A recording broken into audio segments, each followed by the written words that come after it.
এদিকে একটা জাদুকর প্রোডাক্ট হচ্ছে এনএসসি গোল্ড। এটার মুখ্যম একটা কাজ হচ্ছে, সেটা আপনি অন্য কোনো ফসলের জন্য নাও দেখতে পারেন, আলুর ক্ষেত্রে আপনি দেখতে পারবেন এর কার্যকারিতা কি। সেটা কি রকম, আপনি যদি দ্বিতীয় টিপে যদি স্প্রে যদি করেন, আপনার দ্বিতীয় টিপ কখন পরে 30 থেকে 35 দিন বয়সে, এই বয়সে আপনার কি হয়, আলুর গাছের আপনার গুটির সংখ্যাটা কিন্তু তখন কিন্তু ছাড়ে, যেটা মূল গুটি এগুলো তখন ছাড়ে। এই সময় যদি আপনি স্প্রে যদি করতে পারেন এনএসসি গোল্ড, সেক্ষেত্রে আপনার হবে নাকি, সেক্ষেত্রে আপনার হবে আপনার গাছকে সবুজ সতেজ মোটা তাজাটা করবে, আলুর ভর্তির সংখ্যাটা বৃদ্ধি করবে। আলুর ভর্তির সংখ্যা কিরকম, ওই যে যেটা বললাম আলুর গুটির সংখ্যা, আলুর গুটি যত আপনার হবে আলুর ফলন আপনার তত বেশি হবে। তাই নয় কি, এই কাজগুলো আপনার হচ্ছে।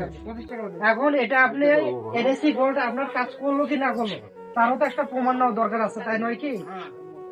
আপনি মনে করেন আপনি একদম মাঠে আলু করছেন, আপনি ফুল জমিতে দিয়ে দিলেন শুধু একটা কাপ বাদ দিয়ে, যেটা আপনার সব থেকে ভালো মানে কাপ, গাছের গাছের ব্যাগটাও ভালো আছে, দেখতেও ভালো আছে, মোটাটাও আছে, এবং ওই মানে ওই কাপটা বাদ দিয়ে বা ওই ফাড়িটা বাদ দিয়ে আপনি সম্পূর্ণ জমিতে স্প্রে করে দিলেন।